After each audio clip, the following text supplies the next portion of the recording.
Yep. Well, I got into I got a Traeger pellet grill during the pandemic. That was like my kind of like the pandemic hobby. Yeah, yeah. And so then I started following a bunch of different like people that do recipes and shit, and then like I found like a bunch of guys that do like at-home butchery. Yeah, yeah. So I'm like, all right, like it's really not fucking rocket science. It's so just actually, talking social media, if you look up, my friend Joe Diapiece owns it's on Instagram. He's BBQ Friend. Okay. He's got like well over 100,000 followers.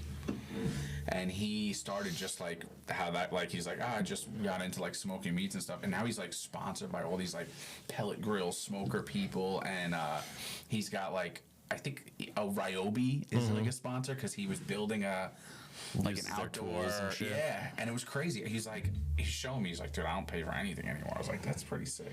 I know, that's kind of one of those things that like I just haven't given it that much time to do that part. Yeah. And also like, you know, it's a Traeger. It's pretty sick. I'm not like a pit master or anything. 146,000 followers. Yeah, that's crazy. And North Carolina backyard barbecue. Yeah, and he has he's from here, and he has a full-time job.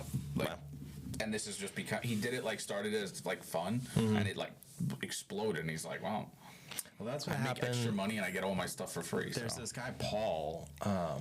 That I had done a shoot for Dave Hancock one day, and we went to a site. And Not then, Romanelli, you're talking about somebody different. No, another Paul. Okay. And you know, when you bring a camera onto the job site, everyone's like, "Oh, you're gonna take my picture?" Yeah. And like this guy was like, "Oh, you're here for me?" And I'm like, "Oh yeah." You're like, I've and never heard that before. He's like, "I'm kind of a big deal." I'm like, "Yeah, okay." And he's like, "No, here you go." And he showed me his Instagram. He had like 88,000 followers. I'm like, "Oh shit!" And now, so basically, what he did during the pandemic was he started doing like at-home farming.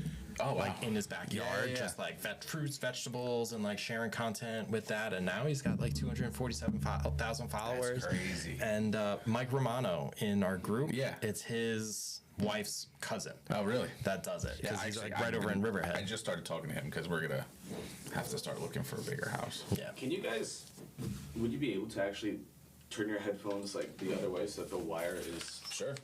Oh, is it like right in the camera way? A little better? That's better, yeah. Now you got my good side. We're recording whenever you guys want to get Oh, started. okay, cool. All right. So we are here with Kenny Miller of Evolution Unlimited. So why don't you tell me how you got started with the landscaping business? All right, so this company was founded in 2016. I think like March of 2016 is when I actually incorporated. I started, well, let's start over. So when I was 16 years old, I was already push mowing lawns in my neighborhood just to make extra money. You know, my dad always was like, you want money? Go find a way to make it. So for my 16th birthday, I asked for my first commercial lawnmower, which is like a weird thing to ask for when you're 16 years old probably, but it was a Cub Cadet commercial, 36-inch wide walk behind. And my parents bought it for me. It was like, I don't know, $2,800 probably back then, $2,700. Jeez. And yeah, which is pretty expensive for yeah. like a 16-year-old birthday present. But my dad knew I was like kind of hustling at that point. I'd been doing it probably like 2 years already. And that's what started everything. I started literally mowing lawns in the neighborhood and walking. Actually, I had a little like ride-on tractor, and I made like this little contraption with straps so I could put the wheels up in one of those like, you know, like residential lawnmower trailers and tow my mower around like the local area. And that's literally how it started. I had Evolution Landscaping, which was my first like real incorporated business. And the short of a long story, and you know the stories, I ended up getting cancer. I kind of had to dissolve that company, get myself better, and then now we're back to then 2016. I incorporated Evolution Unlimited, frankly, because I just didn't have the money to do all the back filing of taxes to take I guess undissolve the company, whatever the term is. Right. So I did Evolution Unlimited, and yeah, so we've been in business with this company since 2016. Wow. So yeah. So that's awesome. So I mean, when you first started this, were you just doing like grass cuttings, and like how did it evolve? Yeah. So from there. From the beginning, it was always grass cutting. Like when I was a younger kid, obviously I didn't have a truck or anything. I had bought my first dump truck probably like 2006, because I graduated in high school in 2005. So 2006, 2007, I actually bought a Chevy dump truck from a church in Connecticut. My dad drove up with me, and I bought it. literally I bought a dump truck from a pastor. It was actually pretty funny. And that's when I started doing like mulching and stuff, and it was just me.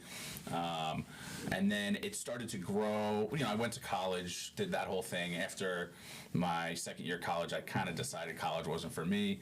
I just knew it wasn't. You know, I went to school for aviation. I have a pilot's license. I enjoy flying. I still would love to go up more. Obviously, I don't have as much time now, but I didn't want to do it as a job. I wanted to do it as like a hobby. Right. So, yeah, so I want to say, yeah, it's probably like 2008 by then, where I was like, all right, my dad's like, if you're going to come home, you know, you got to work. You're not going to like just sit here and like, you know, dilly-dally around until you figure it out. So I was working at Best Buy. That's how you and I actually met. And because we were both working at Best Buy. Yeah, that was probably like 2008, right? Yeah. 2008, 2009? Yep. I worked Probably there something like that. just before I went to college. So that was 2006, 2007. Yeah. Around there. Yeah, because I had worked at the Setauket store up, like, you know, just part-time as a kid when I was in high school and stuff like that, until I became whatever I became when I went to Riverhead. I don't remember. But anyway. Yeah. So I was always kind of landscaping on the side, even through, like, Best Buy and stuff like that, and trying to, like, figure out how to grow the business. I have no family in the landscaping industry, like, zero connections family-wise in the landscaping industry. So I literally figured everything out from the start. But, yeah, it started exactly like how you said, just mowing lawns. And I mean, I don't even think I was like trimming bushes. I think I was literally just cutting grass to make a couple bucks. So that's And how it then, started. like, so what was the next thing, even after, like, the grass clipping? So, like, did you hire somebody first, or did you kind of start to expand your services of, like, what you personally were doing on site? Yeah, so I expanded, obviously, personally first. You know, the whole idea of keeping overhead low and, like, being able to, like, expand is, like, super important. So I'm trying to like think of the exact timeline, but anyway, somewhere around 2008, 2009, I did hire somebody part-time just to help me, and that was kind of like when I started realizing, like, oh wow, if I like train somebody, I can like effectively build this business and scale it a little bit more significantly. So like fast forward, do you want me to keep going with like Yeah. So fast forward to. I ended up getting diagnosed with cancer. You and I knew each other when that had happened. Yeah. I was sick for about 2 years. Obviously, I'm still here, so knock on wood, we're good. When I got back, obviously, I didn't have the money to kind of buy another dump truck and I had sold everything at that point, with the exception of that mower my parents bought me. I still own that mower. You know that. Yeah. I still own that mower to this very day. It's still sitting in my shed. I'll never sell it because it's kind of like That's the thing that started got it me all. going. Yeah, so I just can't let go of it. But yeah, so I didn't have the money or the means to leverage credit at that point to like kind of get right back into business. So I was working at Best Buy, and I really kind of like invested my time in Best Buy. You remember, I became the Magnolia like regional guy, which was great. Like I always say, I learned so much at Best Buy. Like I give them so much credit for learning how to build a team, run a team, be responsible for a business. I mean, that business was probably like 23 to 25 million dollars. I was 20 years old, 21 maybe by then. So it was a cool opportunity, and it taught me a ton. Frank Pasquarelli, if you remember, he was like my boss. He worked out of Westbury, and he was the best guy ever. He's probably like one of the forefront people that I met that really like taught me how to be like in business. Yeah. So then I was working part-time. I had kind of like decided I'd bought a house, which was, I'm kind of fast forwarding a couple years. I'd bought a house because I was kind of like scared of the idea of like not being able to buy a house, because like I didn't have any like thing to leverage, like a significant job, you know what I mean? Like when you get a mortgage. And I bought a house, and I remember speaking to my now wife, at the time she was my girlfriend. I said, Kirsten, I'm gonna buy a skid steer. I'm gonna buy a dump trailer, and I'm gonna like, instead of focusing on like mowing lawns and stuff like that, I'm gonna focus on like building something for real. So she was like, yeah, I mean, makes sense. We're in a good spot. Let's, you should do it. Well, I bought that thing, and that same week it got delivered, I got laid off from my job at the time, which was not Best Buy. But I was making a pretty significant paycheck, and I got laid off because the company was restructuring, and I was obviously the low man on the totem pole. Totally understand. It was nothing personal. Yeah. But that was like the biggest oh my God moment, because I'd just taken on this substantial piece of debt. Yeah. And I had really not a lot of work for it. And I was like freaking out. Yeah. But it was kind of like the best thing that ever happened to me, because it forced me to be in a super uncomfortable spot, and it was like you could either lose your house and lose your credit, and like because I would have destroyed everything, or figure it out. Yeah. And that's literally how that's how this evolution was really like formed by like, steroid injection, if you want to say, like where I was Basically, forced to like make it work and figure it out. There's no other choice. I mean, No. basically the same kind of thing happened for me when I was working at a real estate brokerage on the East End, where This was after Best Buy, right? this was long after Best okay, I Buy. figured. Yeah, I had gone to school. So like after Best Buy, I went to school for graphic design down in Florida, and it was like a 2-year degree where you got a bachelor's degree. Okay. So it was 2 years of like every single month you're going to like 2 classes, 40 hours a week, Gotcha. like cranking it out, and a week Like and a half it into was the like an accelerated, way accelerated program. Like we got a week and a half off for Christmas. Oh, wow. That was it. Like a week and a half off in this for Christmas, a couple of days off for Thanksgiving, like a couple of days off for Easter. Yeah. But other than that, there was no like summer break. There was no semesters. There was Yeah. no like breaks in between. Yep. And basically, like when you started school, you were with a class, and those 30 people, 50 people, 60 people, they kind of weed out over time, and sure. But it was just like, the cost of the school was so crazy that it was like basically once you start, even like day one, you're only going to get 90% of your money back. So it's like once you start, you might as well just you got to just go for it. Yeah. continue.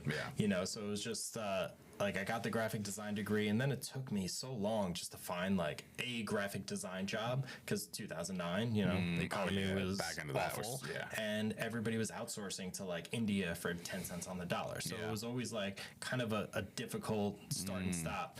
And I found out that I was going to be a dad not long That's after I right, graduated. yeah. So I went to Apple, and I got a job over in the mall. I feel like I saw you there or something, and I remember. Yeah, I was there every single day, Yeah. and like hustling that. And like, I was at that time, I was so disappointed with like where my life was because I went to this accelerated program. I thought I was going to do all these things and go to LA and go and like, basically like when I graduated, I had a plan to go to Italy for 30 days. Okay. With no hotel, nothing booked. I booked the flight. You gonna do like the hostel kind of thing? Yeah, Okay. basically. Yeah, I was just gonna like kind of try it. Yeah, I don't because have the cojones to do anything like that. I really wanted to Yeah, because there's like this one graphic design conference that they do every year in Okay. Italy, Okay. and I was like, I'm gonna go to that, but also I have no idea what else I'm gonna do. But I want to see Europe. I want Yeah. to like experience, That's the way to and do it, like for sure. maybe I'll stay over there. And Yeah. like there was a whole lot of maybes Yeah. in my life, Yeah. and then all of a sudden I was gonna be a dad in a couple of months after I graduated, and it's yeah. like all those maybes went out the window. Sure. And so I needed a job, and so I started working at Apple, and I was like just wildly disappointed with where I was at and not I able to understand. find like a graphic design job or anything related to a graphic design job. And even the ones that were out there, they were like, you need to know 30 different programs, and Yeah. we're going to pay you $11 an hour. Years of experience. Like, Exactly. How? Yeah, for an entry level job. Yeah, You yeah. know, and it was like everything that I was interviewing for was either like in the city where you had to commute 2 hours each direction, train rides. Yeah. And, Or live there and pay a fortune in rent. yeah, exactly. And the city, I like visiting. It's not Nah, not my I'm the spot. same way. I'm not even sure I love visiting it anymore. Yeah, I really don't go as often. Nah, I'll go me for either. like a night out and like stay one night, and I'm like, all right, I'm good. Yeah, like when you meet, you're like when you're a Long Islander, you meet people that are like, oh, you live in New York City? I'm like, no. Yeah. Nor do I want to. No, and that was my whole college experience. Yeah. Was like everybody's like, oh, So, you're me from too. New York, like Me oh, too. like Yeah. the city, blah blah blah Yeah. blah blah. I'm like, yeah, it's an hour and a half away, Yeah, and I yeah. go to it once a year, if that. Yeah, I went to school in Pittsburgh, and it was the same thing. Everybody was like, "Oh, you're from the city." I'm like, "There's a lot of other New York Yeah. things than New York City, just so you guys know." But yeah, Yeah, So, I so- know exactly what you're talking about. It took me a while to kind of find my legs in the graphic design world, and then I finally started working for this like small graphic design company out in Southampton. Okay. And a lot of our clients were real estate based, so we were doing like their brochures and websites Okay. and email marketing and kind Who of. was that? It's a company called Dead On Design. Okay, they're still around, I guess. Yeah, he's Yeah. still around. It was just me, one other designer, and the boss, and Okay. that was basically it. And most of my job was like putting together a magazine that we had as like one of our clients. We Like a actually- monthly thing, or Yeah, basically it was like Hampton's Real Estate Showcase and Okay. North Fork Real Okay. Estate Showcase, and we shared a building with them, and that was like the client that essentially paid my salary with Gotcha. this guy. Gotcha. So it was just like consistent work. It wasn't like highbrow or anything. It I was just understand, like the free publication that you get at like when when you go to any one of the stores or shops like Hampton Coffee or something like that. Yeah. And Like Dan's paper kind of a thing. basically, Yeah. you know, like such something you pick up when you're out in the Hamptons and just like, oh, look at the pretty houses. Yeah. You know, like stuff I'll never afford. the articles aren't anything to write home about, but like it was more, I learned like all the page layout and like it was, InDesign was never a program that I used. And then once I got there, that was like all I used. Gotcha, And now it's so helpful that I use it for everything. This thing vibrating. Oh, I'm sorry, it is. It's all good. Just a minute. On the phone, on the floor. Now it's a program that I use for like everything. You know, like my wife use it comes right home now. with like projects and things like that, or gotcha. I need a flyer, or I need to print this or do that, and I'm like, oh, just throw it in InDesign, and you know. Gotcha. And So it was worth learning that, I guess. it was definitely worth Yeah, learning. You know, it wasn't like the greatest work environment overall, but like it was worth learning a lot of different lessons. Yeah. And then I started working at a real estate brokerage out on the East End, and I was there. It was in East Hampton, so I would leave my house at like 6:45, get there 9:15. Yeah. You know, so I was like late already. Yeah, because you're in the trade parade going out there. Yep. After a 2-hour commute, and it was tough, you know, like, and I also got married the first summer, so I like started there in February. What year is that? That was 2017. Okay. So I started there in 2017 of like February, and then I was working through the whole summer at Cowfish out in Hampton. Oh, yeah, Beach. sure. Cowfish, And great spot, yeah. Great spot. Awesome spot, And we yeah. were getting married at Cowfish. Oh, cool, okay. So I hustled, Yeah. and like I was basically doing 9 to 5 in East Hampton. Okay. Leaving there, driving wow. an hour from East Hampton Sure. to Hampton Bays. Yep. Crazy. Yeah. Like 17 miles. Yeah. Takes an hour.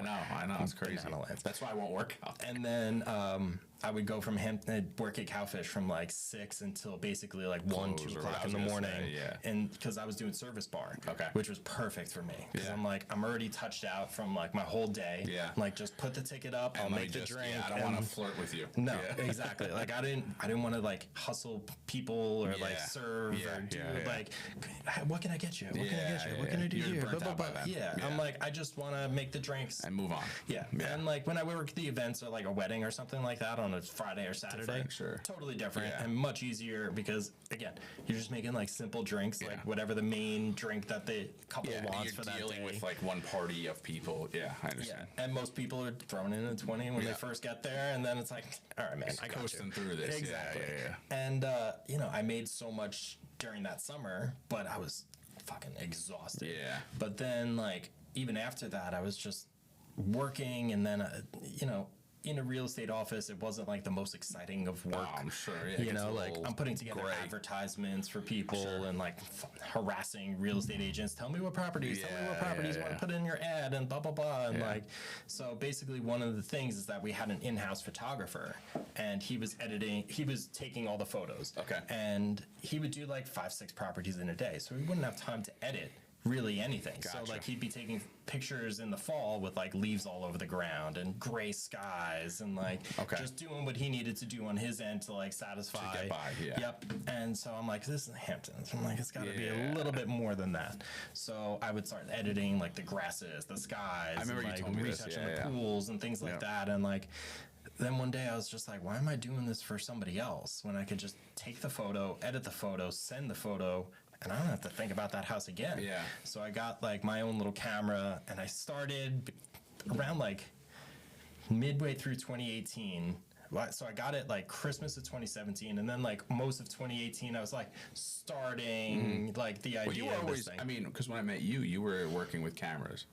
So I was in the camera department, but I had never Really? really picked up a camera. I didn't know Like I that. had a DSL, like a little point and Did shoot. you work with my brother in that? Yeah. part? Yeah. So me- because my I- brother was the same way. He like liked photographs, but like didn't really know anything about it. They were like- That's so funny. I forgot you worked with my brother. Yeah, they were like, "You're a graphic designer, cameras." So initially, they actually put me in like the cell phone one, and I was working with a couple of different guys over there. But then they were like downsizing that one because they were doing a little bit less on like the iPods yeah, and yeah. kind of focusing more on like a little bit on the cameras. So I was like, "Oh, I'll go to the camera department," and that was cool. They had a really good department. I mean, it was really only like one strip in the back. Right, I remember. But yeah. they had a lot of different things, and it was interesting. But like majority of what I was doing was just reading the label and regurgitating Yeah, that yeah, to yeah. a person asking questions.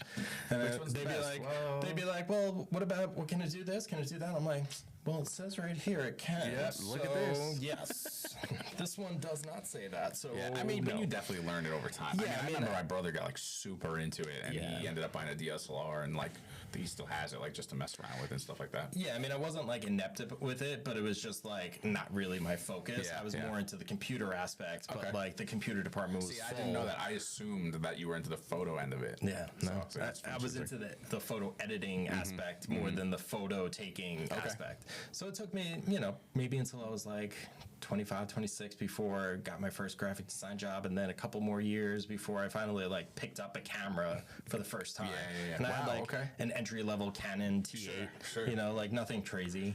But that kind of got me started, and then I started like asking a couple of people that I worked with in my real estate company, like, "Hey, is it cool like if I take a couple of pictures of like one of your houses, like something that you already got photographed? If you don't like it, don't Yeah, pay you don't have to use it anyway, Yeah, yeah. you don't have to use it. Like you already got somebody else, but it would give me an opportunity to practice. So I took that time to kind of practice, and then I was the only person on a Mac computer in the office. Oh, really? Everybody else was on PCs. PCs, yeah. And one time I left something up on my computer because I would like message my friends back and forth because, with like Apple the products, iCloud and stuff. you Yeah, can yeah, like yeah. iMessage just like Yeah. through your laptop, Yeah. your computer. So I was like typing instead of like picking up my phone and like sitting at the back of my desk, like head Gotcha. down. And I thought I was being clever. And one day there was like a GIF that was like popped up. Oh, no. And my boss, the one time that she ever worked like past me, she saw that and then she started like going through all my messages, and she was not.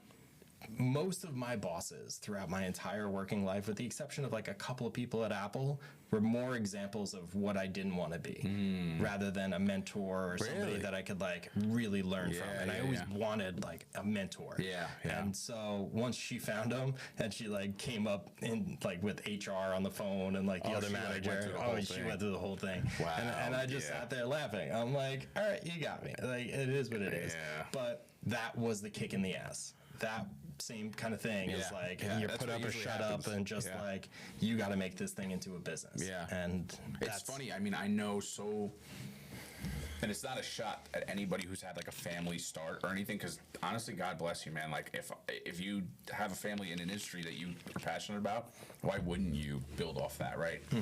But I know so few people now who have actually started from zero. It's crazy. I mean, we're also getting older, right? So like we know more people now, and our network grows, and you just learn. You meet people, and but yeah, it's so funny. Like I was just talking about this with a friend of mine who's in the same industry as me. Ironically, a lot of us are friendly, like especially on our area. Like the North Yeah. Fork it's big, but it's so small at the same time. Right. And a lot of the guys my age, we get along, and we compete with each other, granted, but like we communicate. And one of them is like a good friend of mine, I would say. Actually, no, I wouldn't say he is a good friend of mine. We go snowmobiling every year, and we were talking about it, and it's just funny. Like there's so few people who can actually say like I started from the actual zero, and then or like I was the same as you. I didn't have any mentors in the industry. I was fortunate to say that I worked for some people actually at Best Buy, and I worked for somebody at when I worked for Mattress Firm. Remember, there was like Sleepy's technically, but Right. there was that like gap where I became a district manager for Sleepy's and stuff. I worked for some really good people.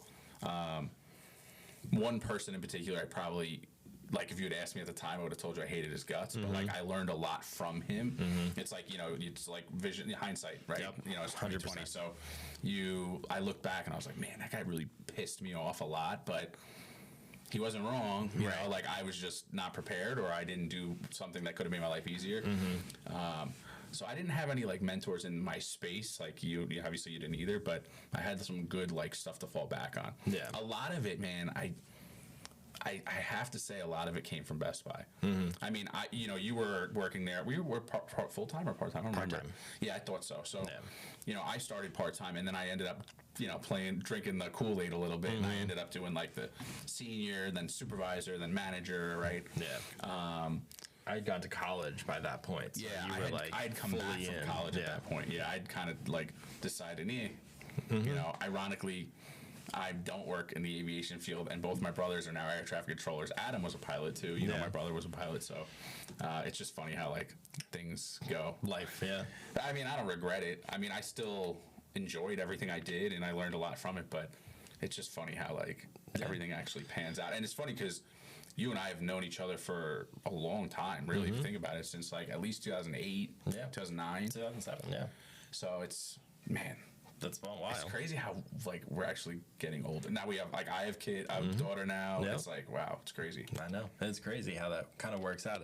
I had that same kind of thing with my neighbor where, like, growing up, he would always do like these stop motion videos and like he was like obsessed with Legos. He was an only child, so like it was just like by himself, but he would like make these stop motion videos out of Legos and do like kind of cool funny things like before the Lego movie and all these other things came out. He was just doing it with like the little characters. That's crazy. And I always wanted to be an architect. Like that was my thing. I'm I want to be an architect. That's what I'm going to do. Yeah. And like I can't draw for shit. He could draw, but he like, and then it wound up being that like now I make videos and he's an architect out west. So it was just kind of funny. I wanted to be. I mean, I was a pilot. I actually had a pilot's license before I had a driver's license, and that's partially because I failed my first road test. But that's a whole other story. Going too fast? No, I failed my first road test for pulling during my 3-point turn. The woman, very nice. She said I turned like said was coming down the road. It was in Riverhead. I don't know where you took your road. No, that's what I did. So you take your road test in Riverhead on that grid. It's like blocked grid, like it's like a city block setup. And there was somebody like 3 stop signs away. I'm not exaggerating. So I was like, oh, okay. And I made my 3-point turn, drove away. The car hadn't even gotten close to us. And we got back. She's like, oh, I have to fail you because you did it too close to that car. I was like, I remember my father walking up to the car. He had, at the time, he had a Toyota Camry. And that's what I took my road test in. And he was like, all right, you ready to drive home? And I'm like, I failed. He's like, what the freak are you talking about? I'm like, I failed because she said, she's like, you fly airplanes. What do you mean you failed? And I'm like, you do something infinitely harder than driving. Well, I failed. And he's like, well, that's embarrassing, huh? And I'm like, I don't know if you remember my father. He's like, he's hilarious. He's like, he wasn't like, it wasn't even disappointed. He just kind of was like, you're an idiot. Yep. So my first road test, I pull up to the Riverhead one, and I got there. I was first in line. You have to like wait in line. They didn't have appointments then. That's right. Yeah, you just show up. You was just like, you had a day. Well, that's what it is. Your day and time is like 10 a.m. Yep. But it was like 8 other people had 10 a.m. that time. So you like line up your cars. This is like over by Pulaski. And I know exactly what you're talking about. I was first in line. It was my mom and both of my older sisters with us. And I was like super excited. I'm like, let's get ready. Let's go. And we were first in line. Finally, the guy comes up. It was like 10 after 10. And he walks over and he's like, oh, your inspection's up. No. Out of my mom's car. And I'm like, are you fucking kidding me? And so like I had to wait until the next time. And then my second road test was a Rastafarian guy. Dude, he was hilarious. Probably. Like I was trying to not laugh because like, his thick accent and he the dreads, the whole 9. Yeah. And he's like, I just remember at the end, he's like, okay, man, like, you're good to go. And I just was like, this is hilarious. This is great. This is like the polar opposite of the first road test I had. I know. I had like the heavier set, like 100% Karen-esque woman as my first road test person. Yeah. And I was like, oh my God. And this guy was just like, looked like he was just having a good time. It was just so funny. Yeah. I had mine, when I did it, there was no cars along the side of the road. So they were your parallel park? Yeah. So he was like, just parallel park here on like an empty space. Like there was literally nothing. And I was like, so I'm pretending to line up with the mirrors. And I'm like talking through it of like, this is what I'm doing. And like, I'm looking back and making sure. And that's like, so funny, doing that whole thing. But the roads that morning were like empty. Like there was no cars to just like parallel park behind. Yeah. So I was that's like, right. I forgot. They didn't have anything like staged. Yeah, that's right. Yeah. Yeah, you would just kind of wing it. That was what it was. But man, that's like 20 years ago. We're reliving this right now. That's crazy. So crazy. Yeah. I'm surprised I can remember back that far. Too. Me too. I'm like, I can vividly remember some of it right now. Yeah. I remember my dad's Camry. Yeah, my mom had a Volvo. Yeah. It was a Volvo S60. I love that car. Yeah. Because it was like one of those cars where you're going like 100 miles an hour and you feel like you're going 60. Yeah. And all of a sudden you look down and you're just like, oh shit. Yeah. Yeah. And I'm like, wow, I'm flying down the road right now. Man, like the good old days. Especially when you go down like William Floyd for that like last stretch between Whiskey and like 25A. Yeah, my parents' old house was along that like stretch over there. Yeah. Yeah. So, like once I had, that was like the first time that I really like got speed. Yeah. Not just in that car, but like I had a 96 Accord and I was like, all right, this is it. Like once you pass that like turnaround point where the cops usually hang out, I was like, gun it. Yeah. And then I got that car up to like 105, and I was like, oh shit. Yeah, I'm fine. Yeah. So funny. Well, you know, I'm a car guy. Yeah. Aside from landscaping and all that, I am just the most. I love. That's your passion. Cars. It's Yeah. like my thing.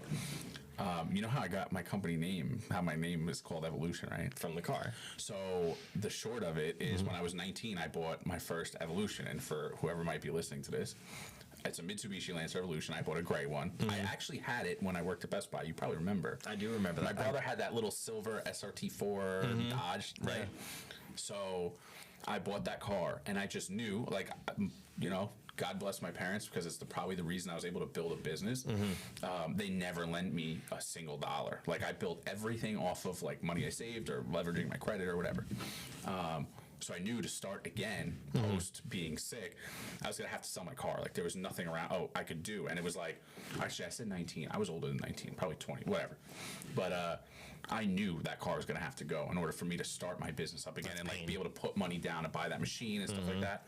And yeah, I sold it, and I was like, what the hell am I gonna call my business? Like, oh, my first business when I was mowing push mowers, I just remember this, was called The Perfect Touch Landscaping, because I was also like detailing cars on the side, and I had the Perfect Touch detailing. I was very original, you know. I just like I like had like a conglomerate that I just like ran off of. But anyway, so I sold it. That's how I came up with Evolution Landscaping. Was Like, that's how it was, pay homage to it. Right, paid homage to. And now, ironically, I own another one because Well, you had to. I had to. Yeah.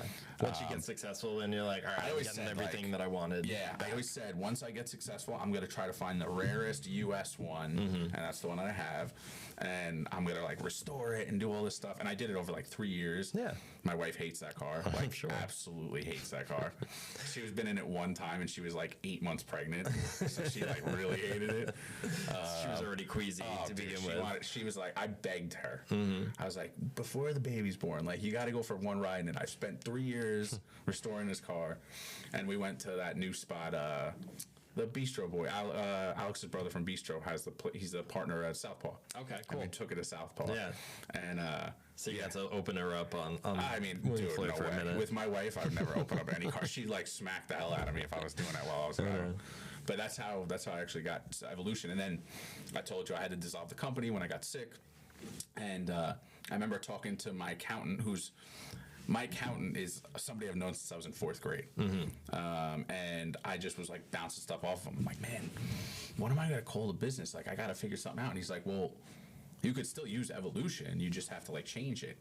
And he's like, well, your business has grown so much. Why don't you do like Evolution Unlimited? And I was like, huh. And we were meeting at his office, and I left, and I was like, man, that's such a good idea. And like, I think he knows, I've told him, like, that's why I did Unlimited, because he recommended that kind of an idea. That's funny. And it's just funny because as my business has grown, it's so played into like what we do, you know? Yeah. I mean, we don't do, we kind of do everything now, you know, but it's just funny how it's funny how pigeonholed.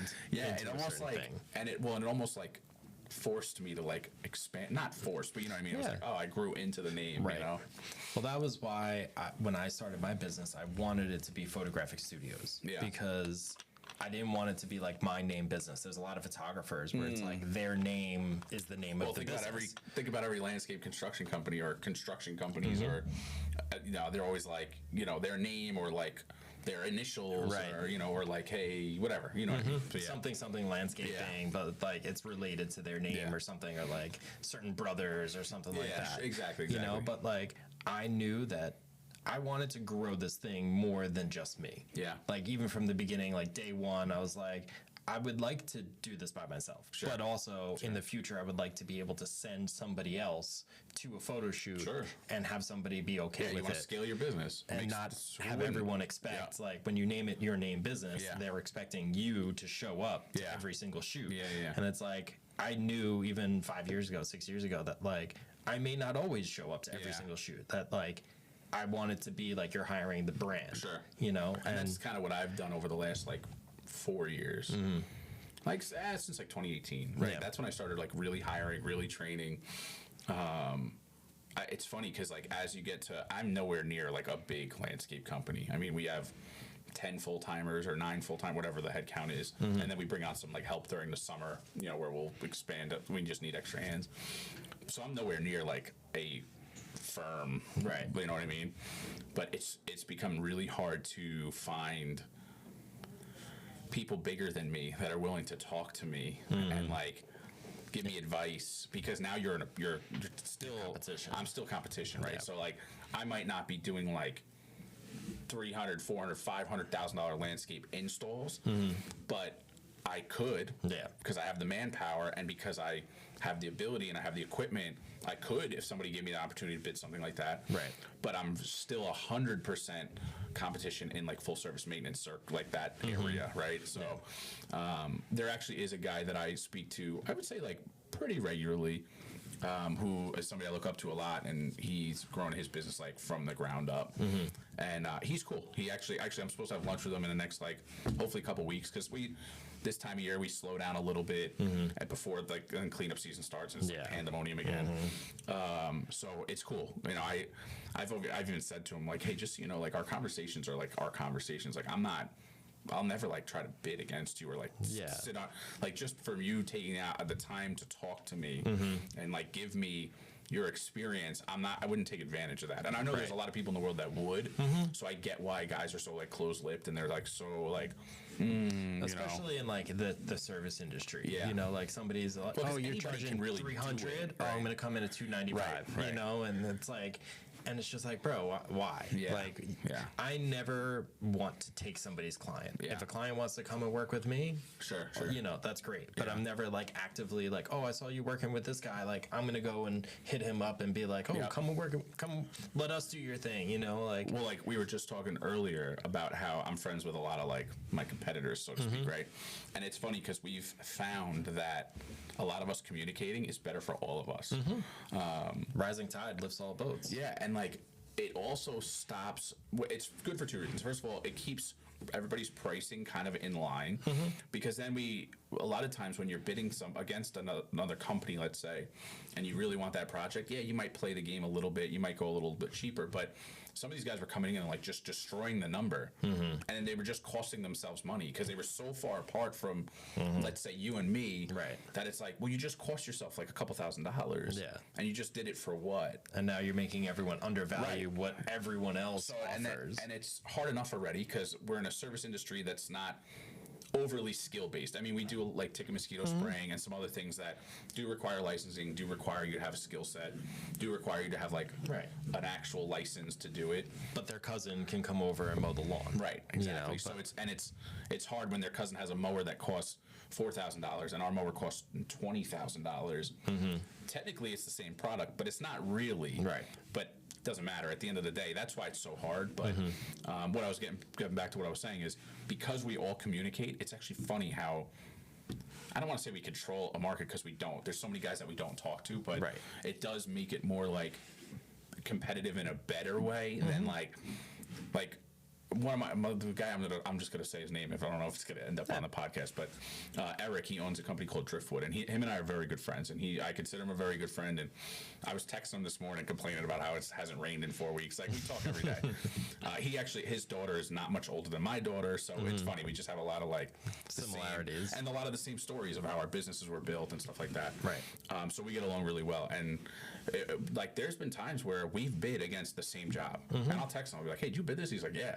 I'm like, "Oh, what'd you come at?" "Oh, this. I came out at this." "Oh, cool." And like, we're a couple $100 apart, and you know, Eric said to me, and I've said to him, "Let the customer pick." Yeah. Because you're gonna get some, and I'm gonna get some. Right. There's plenty of work.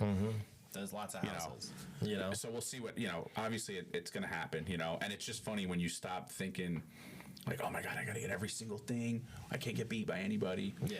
And you just start focusing on yourself. Like that's a big thing. I had a problem with that probably like 2019, 2020, like 2019, where I had to really look in the mirror and stop paying attention. Like I was scrolling Instagram, man. Like, how'd this guy get this job? You know, like, or how come I didn't get that opportunity? Or man, this guy's killing it. Like, what am I doing wrong? And like, I actually had a mentor that's not so much in the landscape industry just be like, will you snap out of it? Like, what are you doing? And I'm like, what do you mean? He's like, all that energy you're putting into paying attention to what somebody else is doing zero to help you grow your business. Like literally nothing. Right. And I remember being like, yeah, whatever, you know. And then you go home and you kind of reflect on what they say, and you're like, wow, yeah, kind of like I'm in my own way right now. Yeah. And I've said that to, like, you know, it's funny now that I'm older and there's some younger guys coming up. I get guys that message me on Facebook or my Instagram account, the company Instagram account, and they'll ask questions. Just looking for advice. And I'm like the first person to give it to them, man, because I know what it was like to be young and like spending a lot of money that you probably don't have to build something and just getting like no help. It was like the worst, you know, like, risk. you know, yeah, you're like, I'm not gonna like give them my business plan, but Right. I have no problem helping somebody out, you know, or giving them advice. But it's funny, like I told one guy that last year, because he would message me and be like, you see this job, blah, blah, you see this? And I'm like, yeah, I see it. I'm like, I didn't see it until you sent it to me. And he's like, what do you mean? I'm like, man, I got a lot of stuff going on. And I'm sure you have a lot of stuff going on. Like, why are you focused on what that person's doing? And he's like, man, you're right. I'm like, remember I was telling, like, take the lesson that I learned the harder way, you know?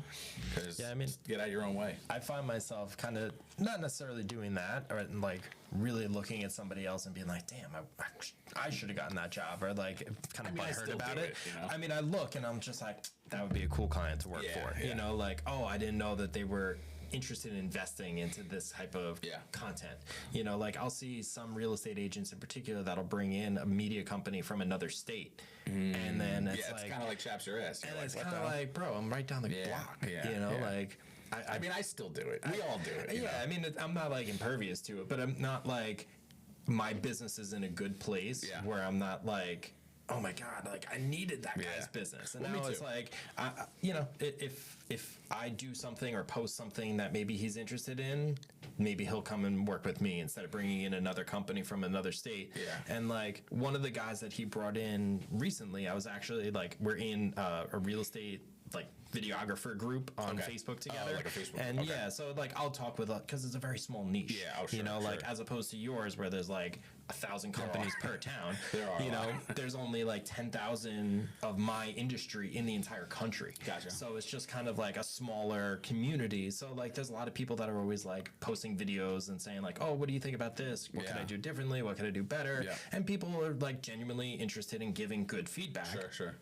And some people are always the asshole, but you Well, know, there's like always a couple. there's always a Yeah, couple, yeah. but it's more of a good community, and there's a bunch of different groups. But like, I messaged this guy because he posted like a Hamptons house on this group, and I'm like, I literally shot the same house for somebody else. Oh, so for a like different realtor, for okay. a different realtor, but then like they do a co-broke where they're both like sharing the listing. Gotcha. So this new realtor brought this guy in from Florida, Okay. and I was kind of like, why?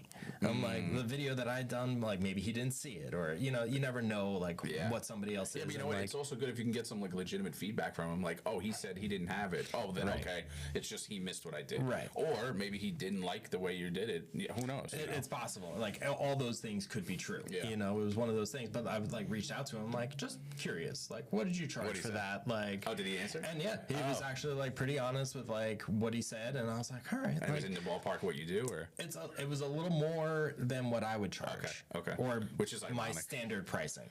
And so that's kind of why I was like, all right, well, you know, there's always that thing when you price yourself too low, and somebody yeah, sure, sees that price, and then they're like, oh, this guy doesn't know what he's doing because he's too low. Sure. And I'm want to be that guy that like is in the mid range. I don't necessarily need to be the top end like in the pricing, but my ethos has always been quality over quantity. Yeah. I don't need every real estate agent on Long Island to work with me. I need the ones that are interested in investing into quality And building a media relationship and building and- a yeah, relationship for the long term. You know, like I'd rather work with the same 50 people than get 500 Sure. one-time clients. well, and you're not gonna have to worry about where you're getting paid and like all the back office stuff. Yeah, and it's like establishing a relationship with Yeah. the 500 people. It's exhausting. Oh, for sure. I'd rather And just it's talk just to a lot the same of 50. a lot of work in general. Yeah, so it's funny. Actually, at the barbershop, you and I also go to the same barbershop. Yep.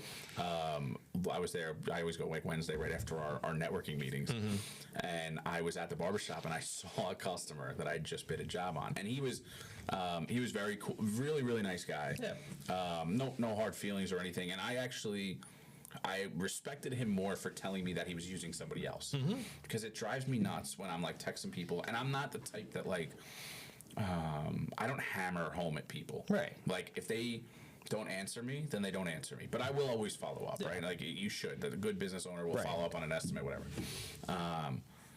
It was so funny. I saw him, and Pete was cutting his hair too, and Pete cuts my hair, as you know. And he was like, I was like, oh, did the project get done? And now leading up to this, mind you, I'd asked him price wise. Like I'll just ask. I'm like, hey, if you're not comfortable, don't answer. But who are you using? How much is it? I just like to know so that I can make sure I'm still in the ballpark where I need to be. That's all, you know. And he was cool, and he was forthcoming with what I asked him. So I asked him, I said, oh, how did it go? And now this other landscape contractor had approached the project differently than I would have. Not the wrong way, by any means. Everybody's got their own angle and perspective. And but not a long-term solution, like definitely a shorter-term solution. That's why it was a little cheaper. Right. And so I asked him, like, oh, how'd it go? Now, the contractor that he used is a very reputable contractor. Bigger company than me. I know the foreman personally. They do great work. They genuinely do great work. And it was funny. I was like, so is everything good? He's like, I think you would have done a better job. And I was like, man, don't even say that to me because it makes it worse, you know? And he's like, so I was like, well, how were their numbers versus mine? Because, like, listen, in any project, right, an estimate is an estimate. Now, I am not the contractor who's like, I try not to charge people more than what an estimate is. Obviously, if you work extra days or extra labor, extra materials, it is what it is. Or they change the scope in the middle. I can't not get paid for the back end stuff, but whatever. So I said to him, because I had given him a quote for a lot more material, and he's like, yeah, so by the time we were done, I thought we needed the material that you had quoted me. And then they were like, oh, we can get the material, we can come back and we can add more, but it would be this. And that was over the original price that yours was. And I was like, and he's like, I think I made a mistake. And I was like, listen, I said to him, you know, like, the guy who did the work is good. Like, it's what they did is not wrong, and you're not going to have a problem.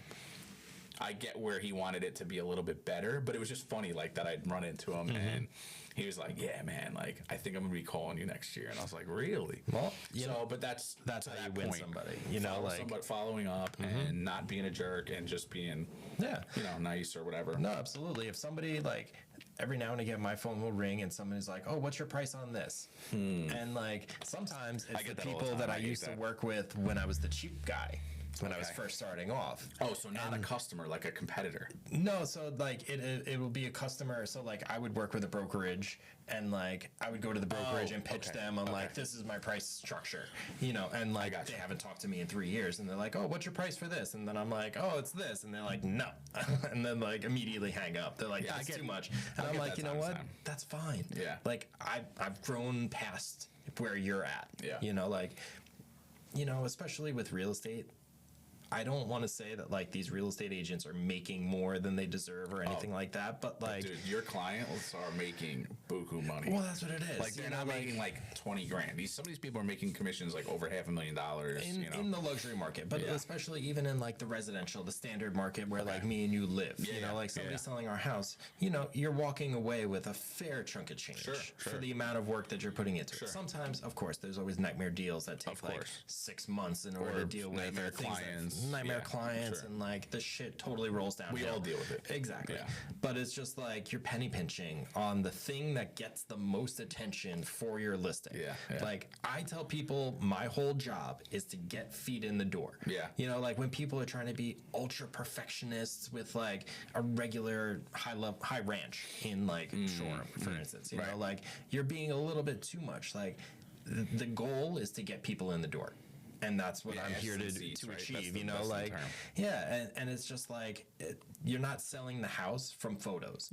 As much as I love my photos, as much as I know that like they do a good job of getting people there, but like nobody's buying it sight unseen. No, of course not. So it's just like, well, didn't you tell me you did a lot more? Sorry, I didn't mean to cut you off. No, it's all right. Didn't you tell me you did a lot more of like that 360 view stuff during COVID?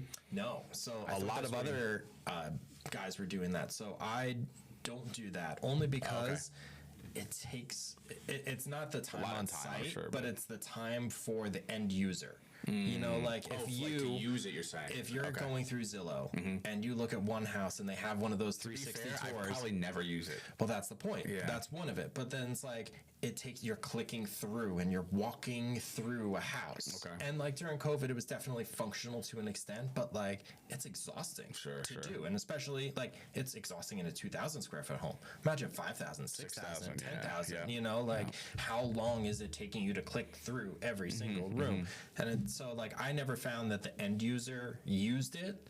So it's like, why would I charge you to do gotcha. something that isn't going to benefit Well, and then you? your pricing structure is higher than, let's say, a competitor because you're doing that, and maybe that person's like, well, I don't really care about that. Right. Gotcha. And that's where I've always tried to do it a little bit different because I had the real estate marketing background Sure. where I'm talking to a real estate agent of like, this is the best way to market this home. Not as a photographer where it's like, I take pretty pictures and gotcha. like, this is the photo Yeah, that yeah, I yeah. want to take, whether or not it's going to do anything for your listing. I you gotcha. know? That makes sense. And so that's kind of where like I changed my pricing model to being from I would do like 20, 25 photos for like my base price. Okay. Now I do it by square footage. So that way, okay. like the bigger the square footage, the more time I'm going to take. That makes But sense, actually. I give you as many photos as you'll need to properly market this listing. Sometimes it's a detail shot. Sometimes it's just like 15 photos because the house has nothing to it. Very small, 1,000 square foot or something like that. Okay. And like if I'm trying to take 20 photos just to like make someone feel like they got their value out of it. Sure, sure. You know, it's like I'm taking gratuitous photos for no For reason. no reason, sure. You know, so Yeah. it's like I'll always try to upsell on like a floor plan or drone photos. Okay. Because then people are like, oh, well, it's just like in the middle of the island, or it's just here and it's just there. And like, well, do you want to show proximity to the expressway? Do you want to show proximity to the gotcha. water? Do you want to show all those things? And Yeah, like, east of the town or yeah, whatever. like they're like, oh, yeah, I didn't really think about that, but yeah, that's a good idea. I'm like, yeah, the world looks a whole lot different from 400 feet up. Sure.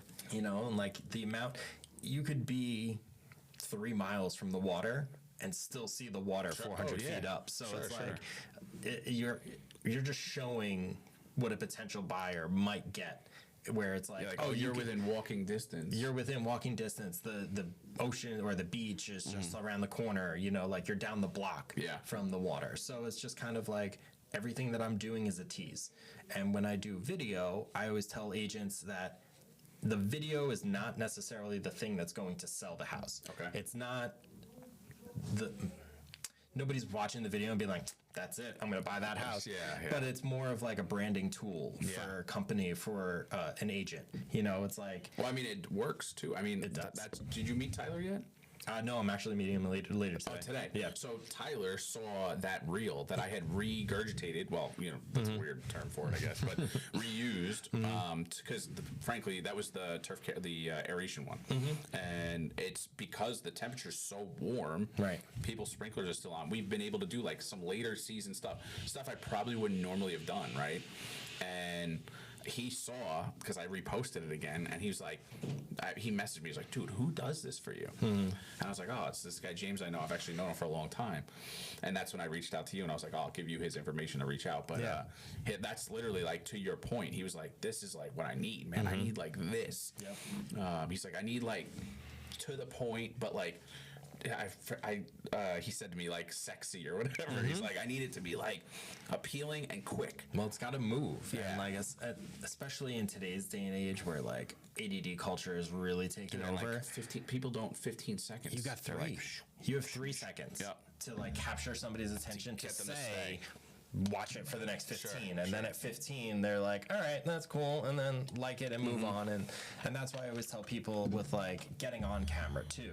You know, like Yeah, I know. it's a Here I high am. anxiety thing. Like I don't love being on camera necessarily, Sure. but it's one of those things where it's like, you have to get them interested, and they want to see the owner of the business. They want to see the agent. They want to see that connection and that transparency, Sure. and like feel what you're saying and like giving off. It's So- funny you should say that too. I was talking, my guy Eric, and Eric's definitely like, one of the guys I lean on for helping me run my company. And I said to him, I was like, yeah, I don't want to be on camera. He's like, oh, but you'll force us to be on camera. And I was like, I didn't really think about that. Yeah. He's like, so get your hands in front of the camera. I'm like, okay. Yeah, I know. He was like, your guys, first off, like flying through properties. dude, I know. I sprinted. I gotta like, trying you know to why? keep up with them that That's day. right. I forgot because that day, They were doing like all of it was a Shoreham. Thursday. It was a Thursday, yeah. So that day we had, so that week I had a project that got pushed. Obviously, I can't be like, hey guys, project working team, this take week. off this week. Yep. Like they're not, or 3 days, whatever. So I had Eric doing like aerations and stuff. I like Eric doing like that stuff that's like high level damaging possibility if you're Yeah. not paying attention. Right. Or if he's not doing it, he's with the guys that are really good. And most of my guys are you've been around a lot of my guys that are really good. But yeah, so when there's that many guys, they'll actually, our routes are tight-ish. North Fork's not so much because it's such a big area, but Right. that's how we stay profitable is by keeping the routes tight. So yeah, so the guys who will mow and they won't stop. Yeah. Like they'll keep going, just they'll driving up the ride the block. mowers down the road. That's why you're like, dude, they're flying. And I'm like, so I remember I text Henry, one of my guys, and I was like, hey, where are you guys at? And he told me the house, and I know based on like lunchtime, and then I have trackers on the truck so I can see Yeah. on my phone in real time. I'm like, they are not really that far ahead. But then I remembered like, oh, there's 6 of them, and Right. they're hustling through They it. were You know? buzzing through, and I like showed up to the first guys, and you they know were why? just like blowing. And Well, I'm I want to like beat them up. If you know what I mean? Like I'm like, don't go too fast. Like, Right. First of all, you could ruin someone's lawn. And No, I mean they weren't like doing anything reckless, No, I but know, it was but when more you were just texting like me. I'm just like you guys are like NASCAR drivers over here. Like, when you text me, I was like, if they're freaking, I'm gonna Yeah. flip. And he's like, no, we're at like, this one on Miller. I'm like, oh. All right, so you're like kind of on pace, like all right, cool, you know.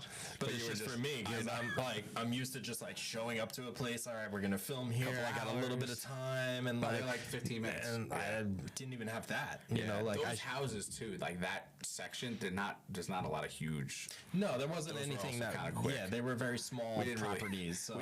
We both learned something that day. Like maybe we'll wait till like the day we're doing bigger stuff, so like that you Yeah. can kind of be there for a little bit. Right. Well, it was just again, like your team was splitting up. Yeah. And then like they were meeting up with another truck, and then you were like, "Oh, Eric is going to be doing this." Like hit him up. He was and like down the road. As Yeah. and literally as you said that, I see Eric pull over with like the aeration truck. I'm like, I guess that's him. All right, cool. Yeah. And so like I just drove around the block and like met up with him, and at least like he took his time, but just like.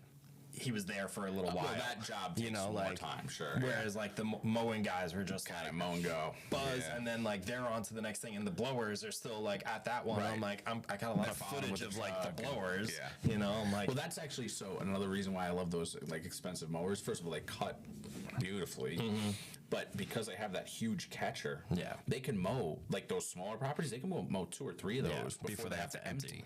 You know, the little standers, which Yep. we have too. Great, but you can't mow 2 properties with one of those. You No. can't mow a front lawn with one of those. Right. So, you know, expensive, but you see like time and money. That's the other thing. Like as we've grown, you start to really look at like, all right, this is crazy expensive, but it actually is saving me labor. Okay, how many hours a week? Maybe 1 hour a week. Okay, but that's over 32 weeks Right. of like cutting, you know, and you're like, you in start that to really look hour- and you're like, oh, wait a minute, like this is actually more profitable this Yeah. way than. well, in that hour too that you're saving, now you can get 3 more houses. Right, yeah. And so now you're even more profitable with the existing time that Then- you're doing. Now what I fight is like this year in particular. So we all were like spoiled 2020, 2021. 2022 was like 23 was great for me too. Actually, yeah, 21 to 23 were like holy moly, like this is amazing, you know. But it was also COVID years, and COVID did a wild stuff to my industry. Yeah. Well, everyone was home, so they're like, I want projects done. I want to I enjoy can my tell you- outdoors. And I could go off a tangent. I could tell you exactly where I was when I heard on the radio that they were shutting everything down. I mean, I could tell you what time it was. I could tell. I'll tell you actually. 'Cause it's funny. I remember we were working on Miller Ave.